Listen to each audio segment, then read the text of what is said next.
terkait bagaimana ketika ada hambatan untuk bersuci bagi dokter atau para medis yang mungkin karena kesibukan, banyaknya tugas dan sebagainya, ini tidak sempat bersuci. Lalu terus bagaimana? Terus nanti sholatnya itu bagaimana? Nah, ini yang akan saya jawab lebih dulu. Nah, ikhwan sekalian yang dirahmati Allah Subhanahu wa taala, dalam kondisi tertentu, ya, dalam kondisi tertentu, ketika seseorang itu yang seharusnya sebelum sholat itu bersuci dulu, ya, wudhu dulu, dan kalau wudhu misalnya tidak mendapatkan air, itu ada rukhsah untuk bertayamum.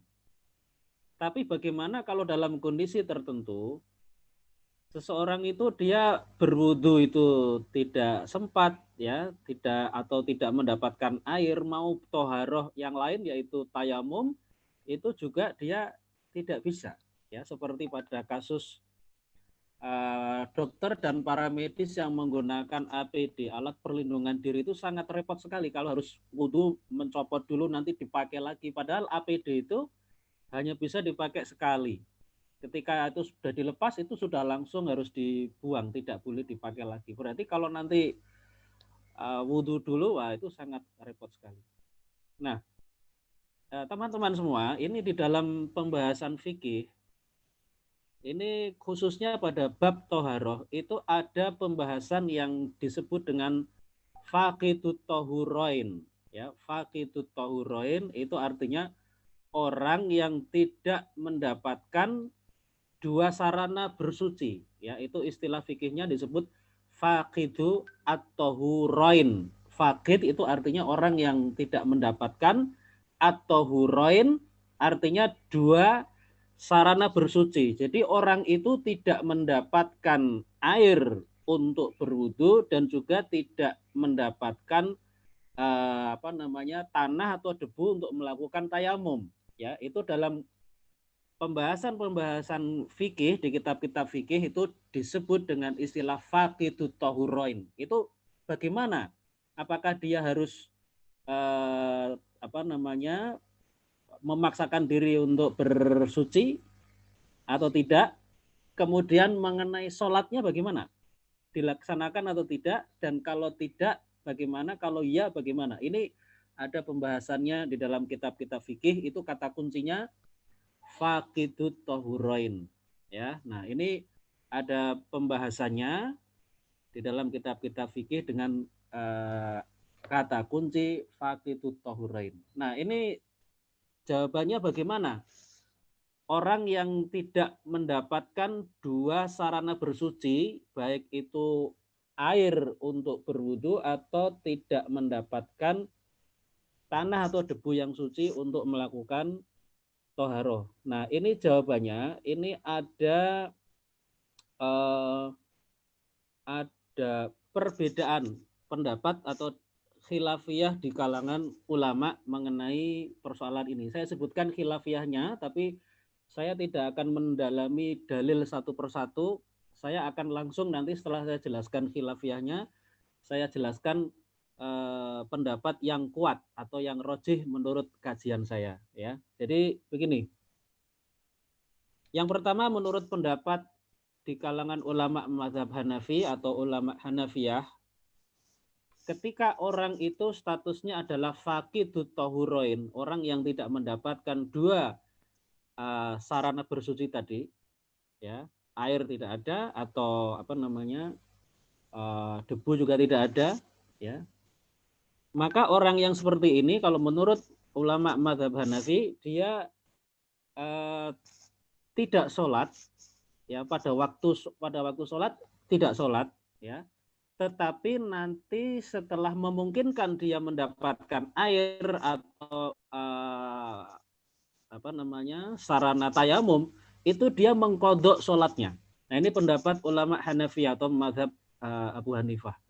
Jadi kalau mazhab Abu Hanifah mengatakan kalau orang itu tidak mampu atau tidak mendapatkan wudhu dan tidak bisa bertayamum, ya sudah, tidak sholat, ya. Tetapi nanti sholat yang ditinggalkan itu wajib dikodok. Ini pendapat mazhab Abu Hanifah. Kemudian yang kedua itu pendapat ulama Malikiyah. Ya, ulama mazhab Maliki mengatakan ketika orang itu statusnya faqidut tahurain, tidak bisa berwudu, tidak bisa tayamum, ya, padahal waktu sholat itu sudah tiba. Bagaimana menurut mazhab Maliki? Mazhab Maliki ya kalau kondisinya seperti itu, tidak bisa wudu, tidak bisa tayamum, maka tidak sholat, ya, tidak ada kewajiban sholat, dan kemudian tidak wajib mengkodok.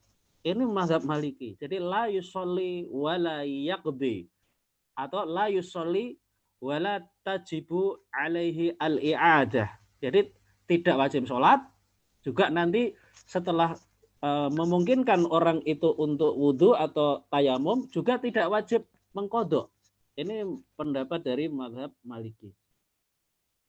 Yang ketiga itu adalah pendapat ulama Syafi'iyah, ya, dari mazhab Syafi'i. Itu pendapat yang ketiga, itu mengatakan ketika orang itu tidak mendapatkan dua sarana bersuci tadi, tidak bisa berwudu, tidak bisa tayamum, itu ketika tiba waktu sholat itu sholat, ya, sholat seadanya atau sholat sebisanya, pokoknya sholat.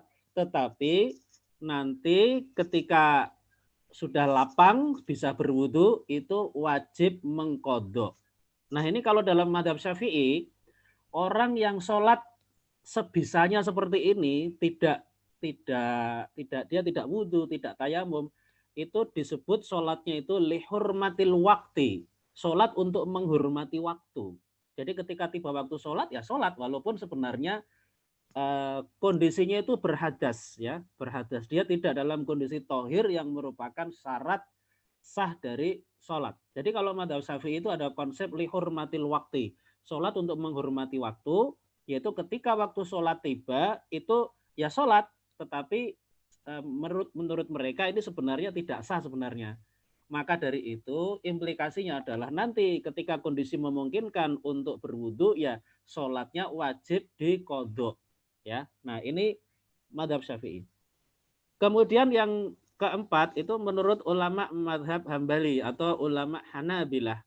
Kalau menurut ulama Hanabilah, ketika orang itu tidak bisa berwudu, tidak bisa tayamum, ketika tiba waktu sholat, sholat sebisanya, seadanya. Ya, kalau dalam kitab fikih itu disebut sholu fil hal atau sholat fil hali, yaitu sholat seketika. Jadi tidak menunda-nunda, tapi ya sholat sebisanya di situ. Nah, dan tidak wajib mengkodok. Jadi sholatnya itu dianggap sah walaupun dia tidak bersuci, tidak wudhu, tidak tayamum. Ketika tiba waktu sholat ya sholat pada waktunya itu, ya, sholat fil hali, ya, disebut dalam kitab-kitab fikih seperti itu. Dia sholat dalam kondisi itu, dalam kondisi apa adanya, sholat. Apakah wajib mengkodok? Tidak wajib mengkodok. Nah ini pendapat dari ulama-ulama Hanabilah. Jadi ringkasnya, memang dalam persoalan ini ada khilafiyah, ada perbedaan pendapat di kalangan ulama. Nah, dari pengkajian saya yang saya lakukan, wallahu a'lam bishawab, yang saya anggap rojih, yang saya anggap kuat, itu adalah yang begini, yaitu sholat, ketika tiba waktu sholat, itu orang yang tidak berwudu atau tidak tayamum itu dia sholat dan tidak mengkodok. Nah inilah pendapat yang dipilih oleh Syekh Taqiyuddin An-Nabhani dalam kitab beliau yaitu Ahkamus Sholah. Jadi kitab Ahkamus Sholah ini, hukum-hukum tentang sholat ini ditulis oleh Syekh Taqiyuddin An-Nabhani, ya, walaupun di atas namakan Syekh Ali Roghib, tetapi sebenarnya kitab ini ditulis oleh Syekh Taqiyuddin An-Nabhani. Ternyata beliau mengambil atau sejalan pendapatnya itu dengan mazhab Hambali dalam persoalan ini, ya, dalam persoalan ini, yaitu ketika seseorang itu tidak bisa wudhu, tidak bisa sholat, yang disebut dengan istilah faqidut tahurain tadi, itu sholat, ya, pada waktunya, waktu sholat tiba sholat, ya. Tetapi nanti setelah kondisi longgar, apakah wajib mengqodok? Jawabannya tidak wajib. Nah ini di dalam kitab beliau pada halaman 20, kitab Ahkamus Sholah halaman 20, Ini saya bacakan sedikit teksnya. Ini di hadapan saya ada kitabnya. Ini saya punya kitab aslinya. Ini kitab judulnya Ahkamus Sholah. Ini kitab beliau ya. Ini kitab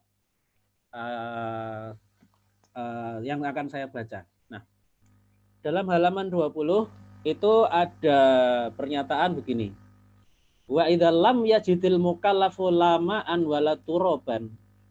Apabila seorang mukallaf itu tidak mendapatkan air dan juga tidak mendapatkan debu atau tanah untuk air untuk berwudu tidak mendapat, kemudian tanah juga tidak mendapatkan, bi'an hubisa fi maudhi'in najisin. Contohnya misalnya dia itu ditahan di suatu tempat yang itu najis, misalnya diletakkan di sebuah penjara atau sel, di situ di bawahnya itu najis semua gitu ya. Misalnya itu sudah tidak mungkin orang itu bersuci sebaik apapun, dia masuk ruangan sel ya pasti najis lagi.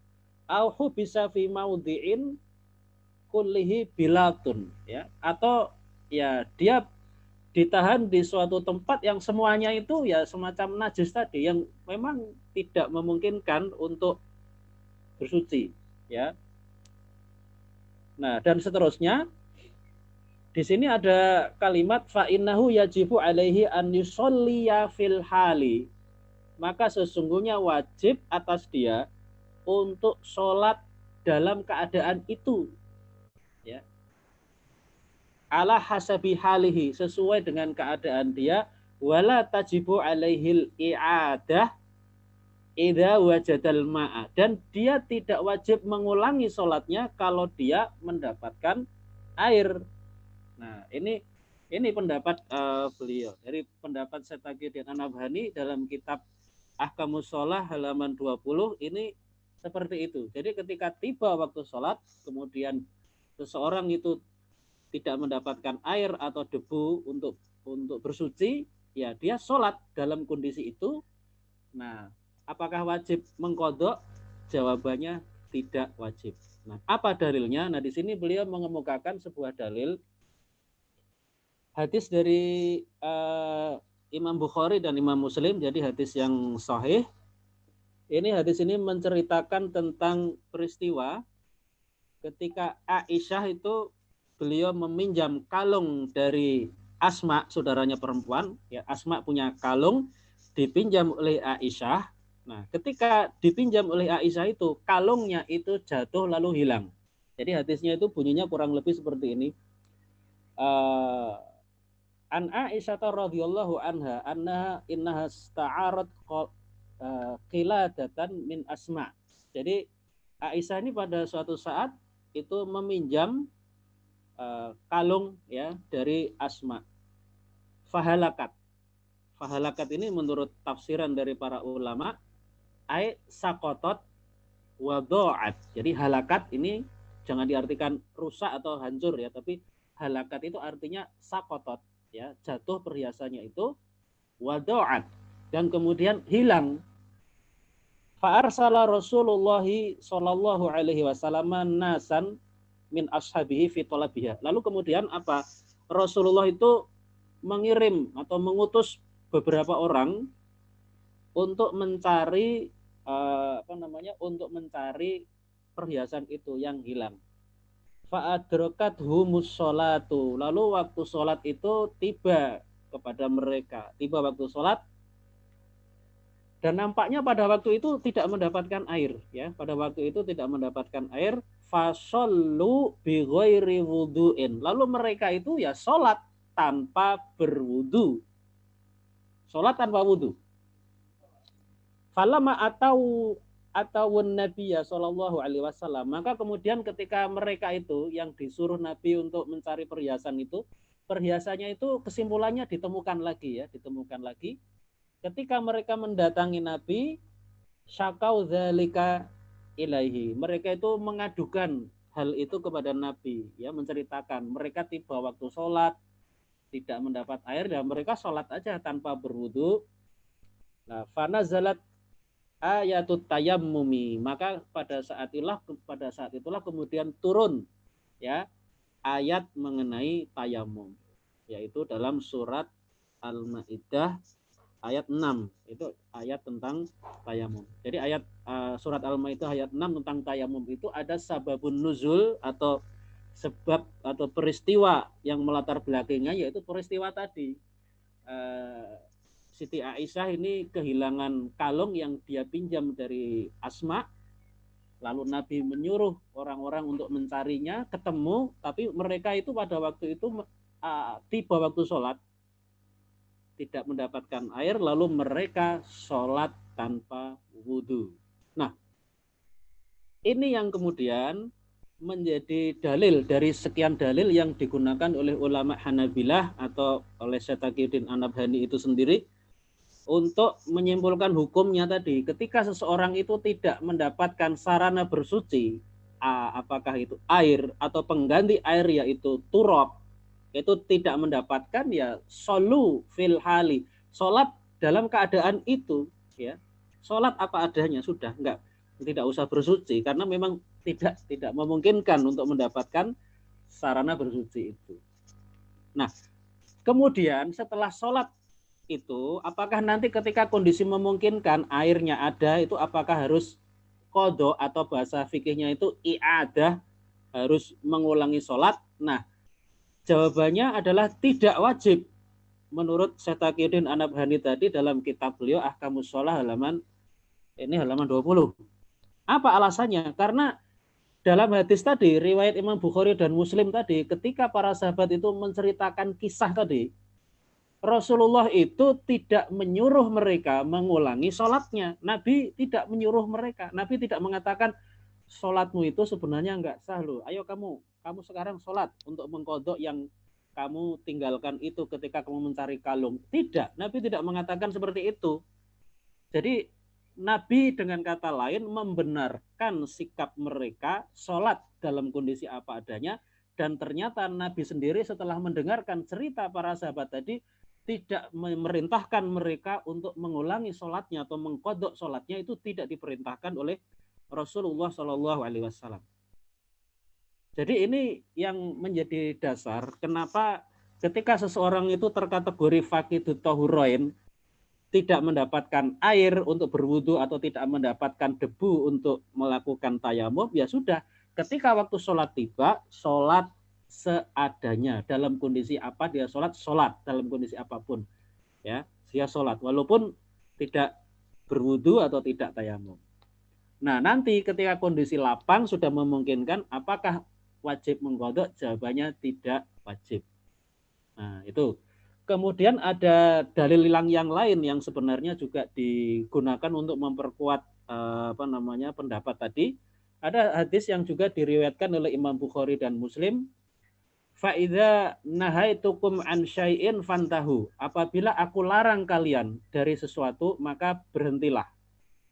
Wa idza amartukum bi syai'in fa'tu minhu mastata'tum. Dan apabila aku perintahkan kalian untuk melakukan sesuatu, maka kerjakanlah sekuat kemampuanmu. Fa idza amartukum bi syai'in fa'tu minhu mastata'tum. Nah, ini yang bagian yang kalimat ini yang juga menjadi dalil sholat pada waktunya walaupun tidak bersuci, ya. Jadi tidak kemudian tiba waktunya kemudian tidak ada air, tidak ada tayamum, lalu ya udah nggak sholat, itu berarti tidak melakukan sesuatu yang diperintahkan, yaitu dalam hal ini sholat secara mastata'tum. Mastata'tum artinya dengan sekuat kemampuanmu, ya. Jadi dalam hadis ini Nabi mengatakan wa idza amartukum bi syai'in fa'tu minhu mastata'tum. Apabila aku perintahkan kalian untuk melakukan sesuatu, diantaranya sholat, ya, sebagai kewajiban syariah, ya lakukan sekuat kemampuanmu. Artinya walaupun tidak berwudu, karena itu adalah perintah, ya sudah, kerjakan apa adanya. Nah, gitu ya. Ini yang menjadi dalil juga untuk persoalan ini. Nah, ringkasnya teman-teman,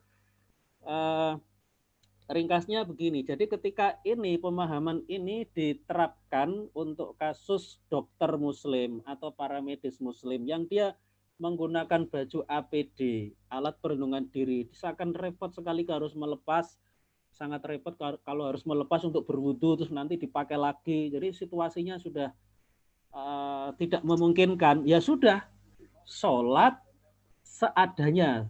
Dalam kondisi itu dia sholat.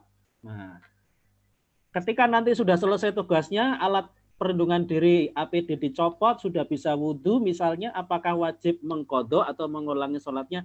Jawabannya tidak. Nah, itulah yang jawaban untuk persoalan ini yang ya sebenarnya ini persoalan khilafiyah. Kalau misalnya ada yang mengamalkan madhab Syafi'i ya silahkan, karena di Indonesia juga banyak yang mengikuti madhab Syafi'i. Sholat kalau waktu sholat tiba ya sholat, tapi nanti dia wajib mengkodok. Nah ini ya kita hormati pemahaman itu, tetapi dari segi pengkajian yang saya lakukan, yang lebih kuat sebenarnya tidak wajib mengkodok. Karena buktinya apa? Ketika Nabi itu mendapat cerita dari orang-orang yang beliau utus untuk mencari perhiasan yang jatuh, setelah Nabi mendengar kisah itu, Nabi tidak memerintahkan mereka untuk mengulangi sholatnya. Itulah hujahnya. Gitu. Ya. Nah, jadi seperti itu jawaban saya untuk pertanyaan yang pertama ya. Peluang untuk bisa tetap melaksanakan dengan cara yang lebih baik, yaitu begini. Sebelum seorang dokter atau para medis itu menggunakan APD, itu usahakan itu wudhu dulu. Jadi wudhu dulu, berwudhu, setelah itu baru pakai APD. Jadi memakai APD itu dalam keadaan bersuci, bukan berhadas.